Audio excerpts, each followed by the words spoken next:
pastor Miguel Ángel. Gloria a Dios.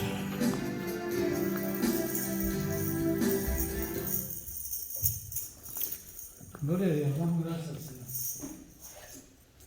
Bien, pues hoy nos trajimos al otro púlpito para no interrumpir a los hermanos que están en una clase aquí al lado. Vamos a usar esto. Quiero pedirles que oremos. Hoy sale nuestro hermano Elías para Perú. Va a cumplir una misión a Perú y hoy sale. Vamos a orar por él para pedirle a Dios que lo lleve con bien y que todo salga bien. Amén. Gracias al Señor. Bien, oremos por nuestro hermano Padre en el nombre de Jesús. Presentamos a nuestro hermano Elías y a sus acompañantes que van a Perú, pidiéndole, glorioso Dios, que usted los fortalezca, que los ayude, les abra camino, los defienda de todo mal, los guarde, Señor, los lleve, los traiga con bien, y que todo lo que van a hacer allá sea de bendición y sea para glorificar su santo nombre. Le agradecemos, Señor, por las puertas grandes que se están abriendo en las naciones, para que usted, Señor, sea glorificado y su santo evangelio sea llevado como semilla, para que todo aquel que lo reciba, Señor, venga a la luz y se arrepienta de sus pecados y sus malos caminos. Desde ya, Señor, les bendecimos su viaje, su entrar y su salir, y le pedimos, Señor, que los lleve y los traiga con bien, sabiendo que usted es un Dios justo, un Dios bueno, lleno de amor, de gracia y de misericordia. También oramos por esta palabra que va a ser enseñada en esta noche, para que caiga en buena tierra y para que dé fruto al 100 por 1, Señor. Le suplicamos que nos abra el entendimiento y que podamos cada día conocer más su palabra. Le damos gracias, glorioso Señor, en el poderoso nombre de su Hijo amado Cristo Jesús. Amén y amén. Muy bien, vamos a ir al libro de Jeremías, capítulo 14. Damos la bienvenida a la nieta de nuestra hermana Mari y a su niña que están aquí. Estamos contentos porque están aquí. Ya nos hacía falta verles, gracias a Dios que están aquí con nosotros.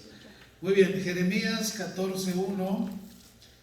Cuando lo tenga, dígame amén para saber que él lo tiene. Jeremías 14:1.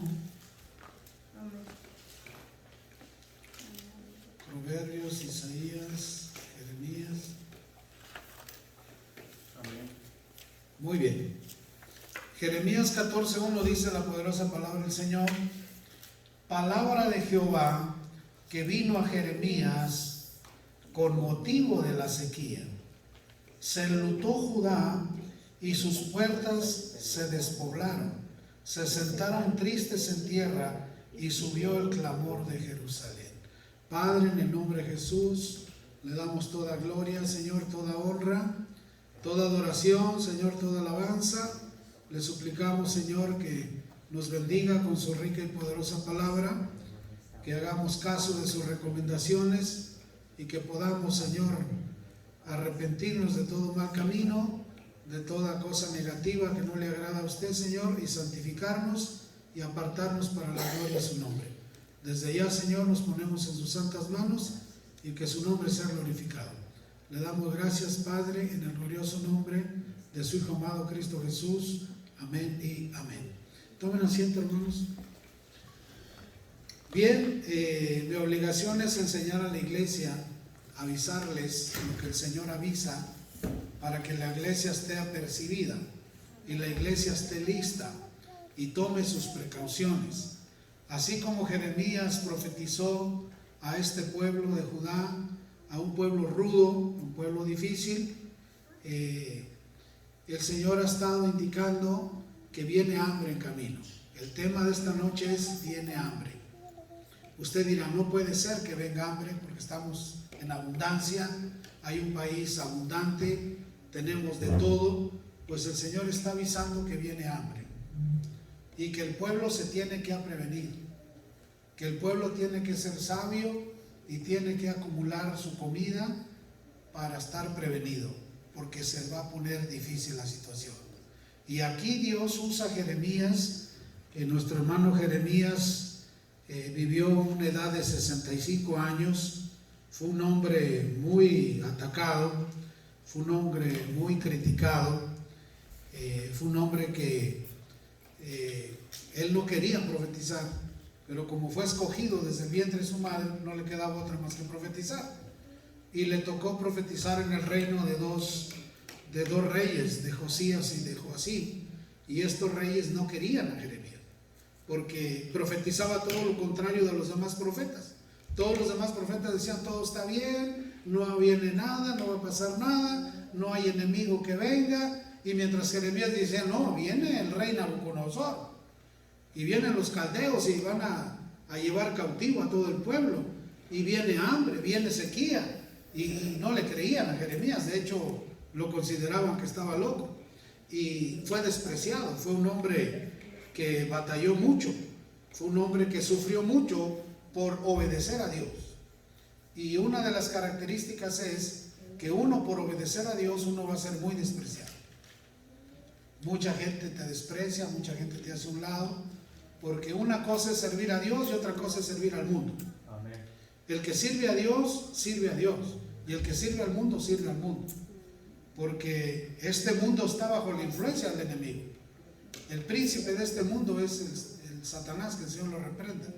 Entonces va a llegar el día en que Jesús va a establecer su reino aquí en la tierra, y entonces todo va a cambiar, porque va a ser un reino justo, con equidad, con sabiduría, y Él no va a permitir ninguna injusticia. Mientras tanto, quien gobierna este mundo es el enemigo, y a quien Dios le ha dado poder es a la iglesia. Pero tristemente la iglesia, la mayoría de las personas de la iglesia, tenemos a Dios nomás para puras emergencias, y no es así.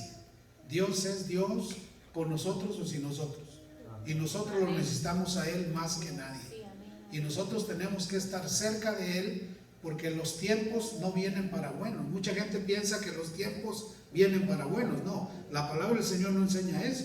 Los tiempos vienen cada vez más difíciles, pero el que está bajo la sombra del Altísimo y mora bajo la sombra del Altísimo recibirá su protección, porque Él es nuestro proveedor. Amén. Dios es nuestro proveedor, y Él es el que tiene cuidado de nosotros. Pobre de los que no tienen a Dios por proveedor, pero nosotros tenemos a Dios por proveedor.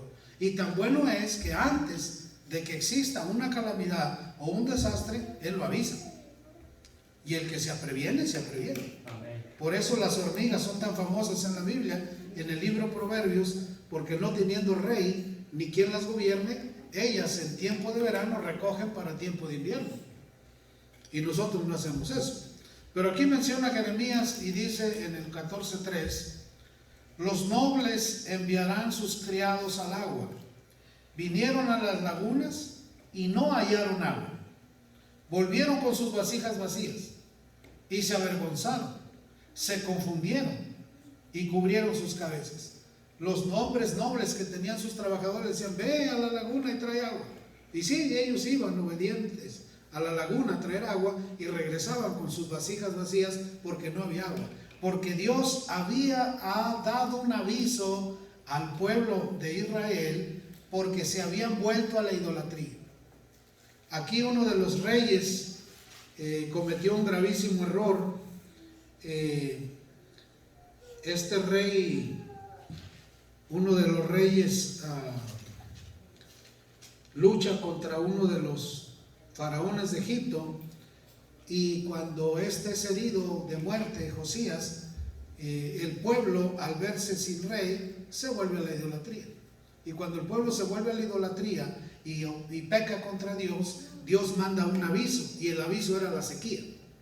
Generalmente las sequías vienen a los países por el pecado de las gentes o de sus gobernantes, porque el agua es pura misericordia de Dios. Por eso cuando llueve, llueve dinero, porque sin agua no hay producción de nada, y mientras hay agua hay alimento, porque el agua es vida. Y aquí vemos que el pueblo se vuelve a la idolatría, el pueblo de Israel se vuelve a adorar dioses paganos, levantan altares en los lugares altos, adoran a dioses que no deben adorar, falsos, y viene la ira de Dios. Le avisa a Jeremías que viene una sequía, y no nada más que viene la sequía, que viene Nabucodonosor, el rey más poderoso de aquella época de la tierra, que viene a tomarlos a ellos y llevarlos por esclavos. por idólatras. Y Dios los manda a un lugar más idólatra todavía que Babilonia, hasta que se llenen de su idolatría. ¿Sí estamos entendiendo, hermano? Entonces, aquí vemos cómo nuestro hermano Jeremías se enfrenta a un pueblo rudo, a un pueblo difícil, en 2 reinos, de 2 reyes, avisándoles lo que venía. Y menciona el 4, porque se resquebrajó la tierra por no haber llovido en el país. Están confusos los labradores, cubrieron sus cabezas. Aún las siervas en los campos parían y dejaban la cría porque no había hierba. Y los asnos monteses se ponían en las alturas, aspiraban el viento como chacales. Sus ojos se ofuscaron porque no había hierba.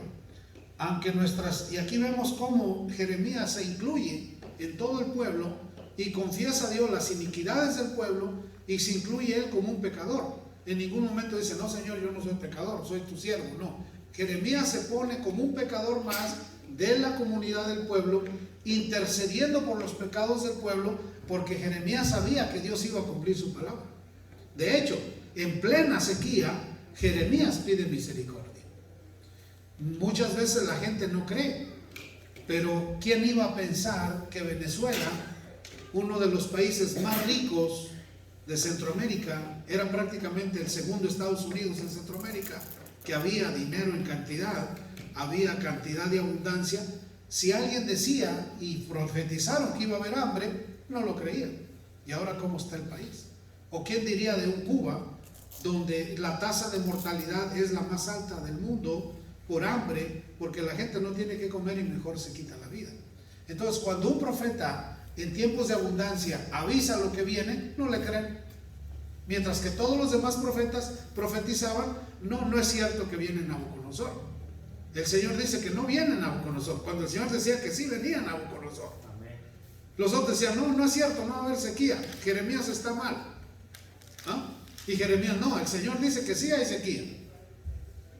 Y aquí vemos la narrativa del libro de Jeremías escrito por él, donde él testifica y da testimonio de la verdadera sequía que pasó el pueblo de Israel. Y aquí vemos en el 7, dice Jeremías: aunque nuestras iniquidades testifican contra nosotros, oh Jehová, actúa por amor de tu nombre, porque nuestras rebeliones se han multiplicado contra ti, hemos pecado. No dice Jeremías: ellos pecaron, dice: todos pecamos. Porque la Biblia dice que todos somos pecadores. Dice que no hay uno que no peque. Pero abogado tenemos al Padre, a Cristo Jesús, Señor nuestro, que intercede por nosotros. Entonces nosotros tenemos que pedir, incluyéndonos como pecadores, por todos los pecados de todas las personas y de nosotros mismos, así como Jeremías lo hizo, en plena aflicción y en plena sequía. Y dice el 8: oh esperanza de Israel, guardador suyo en el tiempo de la aflicción, ¿por qué te has hecho como forastero en la tierra y como caminante que se retira para pasar la noche? Empiezan Jeremías a decir: Señor, ¿por qué nos has abandonado? ¿Por qué nos has dejado? ¿Por qué esta sequía? ¿Por qué esto? ¿Por qué está sucediendo? Y menciona el 10: así ha dicho Jehová acerca de este pueblo: se deleitaron en vagar. ¿Se deleitaron en qué? ¿Y cómo está la iglesia moderna de ahora? Vagando de aquí para acá y de allá para acá. Para todos lados anda la iglesia, porque la iglesia somos nosotros. Aleluya. Los días de servicio, ¿dónde está la iglesia? Vagando. Para acá, para allá, más acá, más allá. Vagando. ¿Y qué hacía este pueblo en esos tiempos? Vagando. Y dice aquí, Dios dice: así ha dicho Jehová, el 10, acerca de este pueblo: se deleitaron en vagar y no dieron reposo a sus pies.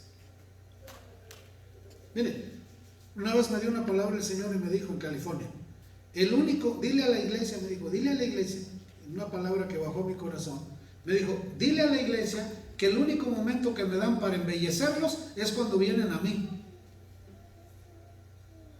Oye lo que dijo. El único momento que me dan para embellecerlos es cuando vienen a mí. Y pregúntales si el peluquero le llama para que vayan a cortarles él el pelo. ¿Alguna vez el peluquero le ha llamado a usted? Oye, ya traes el cabello muy grande, ven para cortártelo. ¿Verdad que no? Uno solito va. Dijo, pregúntale si el peluquero le llama para cortarles el pelo. Y dice, en cambio yo siempre les llamo y no vienen. Imagínate eso. Y mi papá fue peluquero. Si mi papá fue peluquero, yo nunca lo vi. Oye, fulano tal, ven para cortarte el pelo. Nunca le llamó a nadie. Y siempre estaba así lleno de gente para cortarle el pelo. Y aquí vemos a un Jeremías haciendo lo mismo. Arrepiéntanse. Busquen a Dios. Dejen de vagar. Vengan al reposo del Señor. Descansen en Él. Aleluya. Escuchen su palabra. Reciban la instrucción de parte del Señor. Y el pueblo haciéndose del rogar. ¿Qué pasaría si ahorita empezara a temblar la tierra y se cayeran edificios y casas? ¿Usted cree que la gente correría y vendría a la iglesia o no vendría? Se llenaría, aquí no cabrían, hermano. Hasta en el parque alrededor de la iglesia estarían pidiendo misericordia. Este pueblo, cuando miró que Nabucodonosor, con el ejército más poderoso de la tierra de ese entonces, sitió Jerusalén, temblaban de miedo. Y decían, era cierto lo que Jeremías decía. Pues sí, pero ¿yo para qué? Si nunca hicieron caso. ¿Sí me están entendiendo? Amén. Mira, anoche me puso Leti una profecía de una hermana que ya la había escuchado yo. Y me llegó la palabra que escuché anoche, donde el Señor le indicaba y le decía, viene una mortandad de pueblos enteros. Pero la gente no lo cree. Viene hambre. Dile a mi pueblo que se prevenga. Dile a mi pueblo que tenga alimentos reservados, guardados, que consigan alimento. Ahorita que hay. Ahorita ya están racionalizando los alimentos. Ahorita usted ya va a la tienda y ya no lo deja traer todo lo que usted quiere. Ya le dicen tanto de cada cosa. Y va a ir en aumento. Cada día va a ir en aumento eso. Y va a llegar el momento en que aunque quieras no va a haber. ¿Ah? Mira, a mí el doctor tiene diciéndome como 3 años eso. Mire, pastor, cada 8 días cómprese algo. Y yo bien, gracias. ¿Ah? Entonces, tenemos que ser astutos y listos. Este pueblo no hizo caso. ¿Y qué sucedió? Se los llevaron cautivos, amarrados, encadenados. A su rey lo mataron, le sacaron los ojos. Y delante de él a sus hijos los mataron. Y entonces, ¿por qué no entender? El rey hasta entonces sí creyó en Jeremías, pero ya para qué, ya era tarde. Y aquí menciona, dice el 11, me dijo Jehová, no ruegues por este pueblo para bien. ¿Qué le dijo Dios a Jeremías? Ya no ruegues, Jeremías. Ya mucho le rogaste. Ya profetizaste, ya les avisé, ya les dije, ya no ruegues, Jeremías. Y Jeremías estaba rogando, Señor, perdona nuestras iniquidades. Señor, perdona nuestras cosas. Ten perdón de nosotros, Señor. Y viene Dios y le dice, ya no ruegues, Jeremías. Y dice el 12, cuando ayunen, yo no oiré su clamor. Y cuando ofrezcan holocausto y ofrendas, no las aceptaré, sino que los consumiré con espada, con hambre y con pestilencia. ¿Cuáles eran las armas? Espada, hambre y pestilencia. ¿Sabía usted ahorita que la situación se está poniendo bien difícil entre China y Taiwán? Que los expertos creen que posiblemente sea el detonante de una tercera guerra mundial. Y hacemos caso, no, ni siquiera sabemos esa información. No nos interesa. ¿Por qué? Porque no ha sucedido. Pero cuando empiece un conflicto, porque nosotros no hemos vivido un conflicto bélico, pero los países que sí lo han vivido, como El Salvador, o los países que han vivido conflictos bélicos como Guatemala, ellos sí saben, o como Nicaragua, ellos sí saben lo que es un conflicto bélico. Ellos sí saben lo que es que no hay comida, que si sales arriesgas tu vida. Nosotros no hemos tenido esas experiencias y esperemos en Dios que nunca las tengamos, porque es mejor que no suceda. Pero el asunto es que todo indica que sí va a suceder. Entonces, seamos sabios, hagamos caso, escuchemos la palabra del Señor, seamos prevenidos, busquemos a Dios de todo corazón, arrepintámonos de nuestras faltas, estemos bien con el Señor. Es mejor estar bien que estar mal. Pero la gente insensata prefiere estar mal que estar bien. ¿Y cómo haces para que cambie su mentalidad? ¿Cómo hacerle para que renueven su entendimiento? ¿Cómo hacerle? Solo el Señor lo puede hacer. Mira, yo me gozo por verte aquí, mi hija, con tu niña. Me da mucho gusto verte. Siempre, desde que no has venido, siempre te esperamos. Y siempre tenemos la fe que un día vas a venir. Y se llegó el día, aquí estás. Y tu visita nos trae alegría. Amén. Fíjate qué hermoso. Tu visita tuya y de tu niña nos trae alegría a nosotros. Amén. Que Dios te bendiga por tu buena voluntad, hija. Dice, menciona el 13. Y yo dije, ay, ¿cómo dijo Jeremías? Ay, Señor. Dijo, Señor Jehová, he aquí que los profetas les dicen, no veréis espada, ni habrá hambre entre vosotros, sino que este lugar os daré paz y paz verdadera. Jeremías decía, viene espada, viene pestilencia, viene peste, y los otros profetas, no, aquí va a haber paz, todo va a estar bien, contradiciendo la palabra del Señor. Hay mucho evangelio ahorita que no acepta esto. Tú les dices esto, dices, están locos. Estamos en tiempo de abundancia. Eso, Dios no va a hacer eso. Espérate, mira, ahorita, por ejemplo, acaba de llegar un primo de México y me comentó, en Puerto Vallarta están llegando los buques de comida de Long Beach a tirar la comida echada a perder en Vallarta y a desinfectar los barcos porque se pudrió toda la comida. Y ahorita tenemos un atascamiento de 600 barcos sin descargar en Long Beach. De comida. De comida. Va a haber desabasto. Si las hormigas, que son hormigas, que no tienen capitán ni quien las gobierne, todo el verano andan juntando para no salir en el invierno, o usted ve que las hormigas andan en invierno, corre y corre para todos lados, ¿verdad que no? Se esconden ahí abajo del cemento, ellos tienen su casa ahí, ¿ah? Pero ya tienen alimento en su casa. No ocupan salir, 6 meses sin salir. Y nosotros no salgamos de la casa 6 meses a ver si tenemos para comer 6 meses. No tenemos ni para 15 días. ¿Y por qué? Porque no hacemos caso de lo que el Señor dice. Entonces, no culpemos a Dios después cuando nos avisa a tiempo. ¿Entienden? Muy bien. Entonces dice el 14. Me dijo entonces Jehová, falsamente profetizan los profetas en mi nombre. No los envié, ni les mandé, ni les hablé. Visión mentirosa, adivinación, vanidad y engaño de su corazón os profetiza.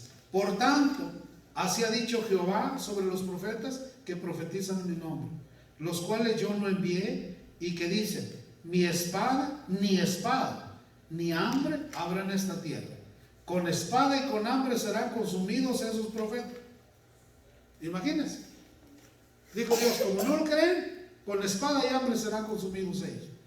Y el pueblo a quien profetizan será echado en las calles de Jerusalén por el hambre y por la espada.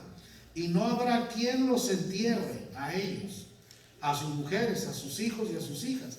Y sobre ellos derramaré su maldad. Imagínense.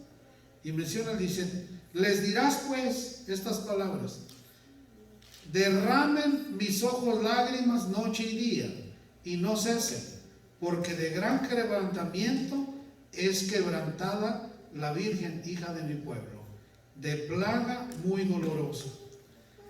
Si salgo al campo, he aquí muertos de espada, y si entro en la ciudad, he aquí enfermos de hambre, porque tanto el profeta como el sacerdote anduvieron vagando en la tierra y no entendieron.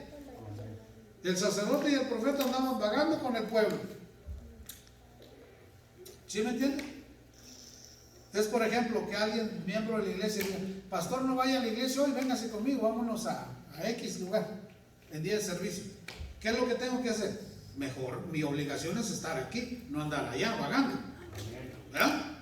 Entonces, cuando yo hago caso de mi responsabilidad, en la hora de la aflicción, el Señor me respaldará. Si no va a decirse, no, tú andabas vagando con aquel otro también, los dos par de vagos. Se fueron a vagar y no hicieron caso. ¿No? Entonces, nosotros somos responsables de nuestros propios actos. Cada quien es responsable de sus actos. ¿Tú crees que Dios no valora el tiempo que le ofrecemos? ¿Tú crees que el Señor no se fije que estamos aquí? Sí se fija y lo anota, porque en los libros de Dios todo se anota, lo bueno y lo malo. La mejor inversión que el hombre puede hacer es en las cosas de Dios, porque será recompensado por eso. Y luego menciona el 19: has desechado eternamente a Judá, has aborrecido tu alma a Sión. ¿Por qué no nos hiciste herir sin que haya remedio? Esperamos paz y no hubo bien, tiempo de curación y aquí turbación. Reconocemos, oh Jehová, nuestra impiedad, la iniquidad de nuestros padres, porque contra ti hemos pecado. Fíjese, Jeremías reconocía la iniquidad de sus antepasados, las iniquidades de este pueblo idólatra que adoraba ídolos, y él reconocía que estaban pecando delante del Señor y le pedía misericordia a Dios, porque el pueblo no le pedía misericordia. El pueblo creía que todo estaba bien, cuando no estaba bien. Y luego menciona el 21: por amor de tu nombre, no nos deseches, ni deshonres tu glorioso trono. Acuérdate, no invalides tu pacto en nosotros. Hay entre los ídolos de las naciones quien haga llover. Conteste usted esa pregunta. ¿Hay entre los ídolos de las naciones quien haga llover? No hay. Solo Dios hace llover. Por lo tanto, la lluvia es un regalo de Dios. Hay gente que dice, otra vez va a llover. ¡Qué enfado! Esta agua, mira nomás, qué aguadal, con riesgo de que caiga un rayo y ahí quede. Porque el agua es regalo de Dios. Es para que beban sus animales, sus pastos, sus bosques, su todo. Son regalos que Dios da. ¿Por qué estaba sufriendo este pueblo? Por falta de agua. Porque el agua es vida. Y sin agua estamos muertos. Bendito sea Dios que en la región donde estamos, aquí en Iowa, usted observe que Dios manda el agua a tiempo para su maíz y su soya. Siempre manda su agua a su tiempo. ¿Sabe cuántos litros de agua se necesitan para hacer un kilo de maíz? Se ocupan 1500 litros de agua para hacer un kilo de maíz. Imagínense la misericordia de Dios tan grande, que regala toda esa agua y no la tienen que sacar de la tierra para regar la tierra. Dios la riega. Por lo tanto, no hay bill de luz, no hay bill de sistemas de extracción de agua, no hay bill de bombas de agua, no hay bill de sistemas de riego, no hay bill de trabajadores. Dios paga todo ese bill. Por eso están millonarios todas estas gentes de aquí de Iowa. Son agricultores llenos de dinero. Tienen mucho dinero. Porque cada año cosechan mucho dinero. ¿Y sabe por qué? Porque la misericordia de Dios es grandísima y es grandiosa y le regala todo eso regalado. Gloria a Dios. Y nosotros como iglesia no tomamos esa bendición. Cuando deberíamos tener unos 1000, 2000, 3000 acres, 10,000 acres de tierra sembrando la iglesia y tomando esas bendiciones para la iglesia. ¿Lo tenemos? No. Y son regalos que Dios da. Y aquí vemos a un pueblo muriéndose de sed por idólatras. Entonces, ¿convendrá ser idólatra? Claro que no. ¿De dónde nos sacó el Señor? De un mundo de idolatría. Es la verdad, Dios nos sacó de ser idólatras y nos trajo a que le sirviéramos de todo corazón.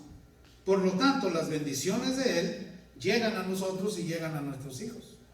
¿Ah? Y menciona aquí el 22: hay entre los ídolos de las naciones quien haga llover, y darán los cielos lluvias. ¿No eres tú, Jehová nuestro Dios? En ti pues esperamos, pues tú hiciste todas estas cosas. Fíjense qué maravilla de Jeremías. ¿Cómo no iba a amar Dios a Jeremías si Jeremías reconocía el poder de Dios? Y pedía por un pueblo entero. Y el pueblo entero, en vez de pedir, seguía pecando. Imagínense. Así como puede una persona obtener la bendición de Dios pecando y pecando y pecando y pecando? ¿Así como? No puede ser. Bueno, aquí vemos a unos datos de Jeremías. Es contemporáneo del profeta Ezequiel y de Daniel. Nació en el año 650 a.C. en Judea. Fallece en Egipto en el 585. Vivió 65 años.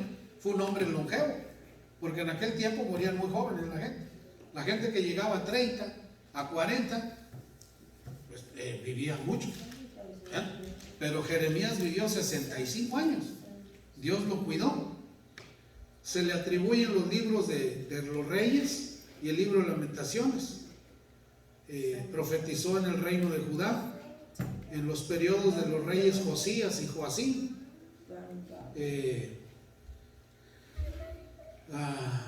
Y este pueblo fue conquistado por los caldeos a causa de que no se volvían de su corazón. Hay un escritor que todo el tiempo acompañó a Jeremías, Baruch. Gracias a Baruch tenemos todos estos escritos, porque Jeremías le dictaba a Baruch y Baruch escribía lo que Jeremías le decía. Le decía: mira, hoy me habló el Señor y me dijo esto y esto y esto. A ver, escríbele, Baruch. Y Baruch escribía en los rollos. Y gracias a nuestro hermano Baruch, hoy tenemos todas estas narrativas de la palabra del Señor. Por lo tanto, Baruch fue un escritor del Señor, porque Dios tiene sus escritores. Si usted viera la colección de libretas de estas que yo tengo, esta libreta, yo creo que esta libreta viene siendo como la número 120, que yo lleno con mi mano. He dejado mi vida en mis libretas. Por eso le dije a Mileti: si llego a morir antes que tú, no permitas que nadie destruya mis libretas, porque me costaron mucho trabajo. Voy a dejar establecida una biblioteca del ministerio, donde yo voy a donar al ministerio todos mis escritos, todas mis grabaciones, mis 90,000 fotos que tengo. Todo lo que he hecho durante mi vida ministerial, ahí va a estar en la biblioteca de nuestro ministerio, para evitar que alguien venga y las queme o las destruya. Porque Dios todo anota, Dios todo registra. Y cuando uno anota y registra, tienes historia. Y hay mucha historia. Nuestro ministerio tiene muchísima historia. Usted no sabe la cantidad de CDs que tengo. Tengo como unas 1000 prédicas grabadas en CDs. Y no, usted no sabe cuántos cassettes tengo de todo lo que hemos hecho desde que Dios nos llamó. Desde que Dios nos llamó hasta ahorita, todo lo tenemos registrado, escrito y grabado. Es una colección de 22 años. Y los que Dios nos deje vivir más. Por lo tanto, Baruch fue un hombre importante.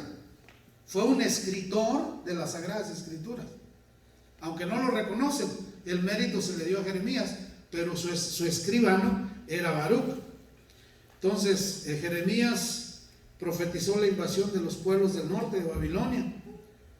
Desafió la política de los reyes. Les dijo: ustedes están gobernando mal. Y Dios los va a castigar por lo que están haciendo. Porque Jeremías les dijo: hablan de paz, pero no hay paz. Cuando todos decían que había paz. Y el rey Joaquín destruyó el primer libro de Jeremías, lo quemó. Imagínense cómo sería ese rey, que persiguió a Jeremías, le hizo la vida imposible y quemaba sus escritos. Entonces, aquí vemos a un profeta sufrido. A Jeremías se le conoce como el profeta llorón, porque por todo lloraba Jeremías, porque era un hombre sufrido. ¿Por qué era sufrido? Porque no creían la palabra que Dios daba por medio de él. La gente dudaba, los reinos dudaban, y a él le dolía en su corazón porque sabía que iba a suceder. Por eso tenemos que estar atentos, mis hermanos. Tenemos que hacer caso de lo que el Señor diga y ser sabios. Si el Señor está hablando que tenemos que ir guardando alimentos, pues guárdelos. Guarde, compre maíz. El maíz, los mayas y los aztecas descubrieron que hirviendo el maíz con cal no se enfermaba uno, y además se liberaba la vitamina B del maíz que nutría a uno. Por eso el nixtamal se hace con cal, porque si te comes el maíz así nomás cocido te enfermas. hay inflamación de intestinos y aparece una enfermedad peluaria, que se llama peluaria. Es una enfermedad muy grave que es mortal, pero cuando se cocina con cal y se hierve con cal, todos esos riesgos del maíz se desaparecen por la cal. Yo no sabía por qué le echaban cal, pero ahora que ya investigué, qué sabios que le echaban cal, ¿verdad? Entonces usted compra su maíz y con su cal y usted hace su nixtamal y ya cocido tiene para hacer tortillas. El problema es que a mucha gente no sabe hacer tortillas. Piensan que las tortillas todo el tiempo las tiene que hacer la tortillería. Allá en nuestros pueblos todavía se hacen tortillas en casa y son más deliciosas que las de la tienda. Recién salidas, zapitos así, como uno más a gusto.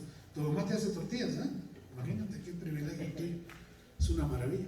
Entonces, por eso, mis amados, hagamos caso, seamos inteligentes, seamos sabios y prevengámonos. Si no hay hambre, qué bueno, mejor que no haya. Pero qué tal que sí hay. Y si hay, ¿ah? Entonces seamos listos. Sacos de arroz, sacos de frijol, sacos de maseca, cosas enlatadas que nos echan a perder. Y si llega a suceder un desastre, tenemos, como las hormigas, para aguantar y no salir a sufrir. Amén, mis amados. Amén. Bueno, espero en Dios que hagan caso de estas indicaciones.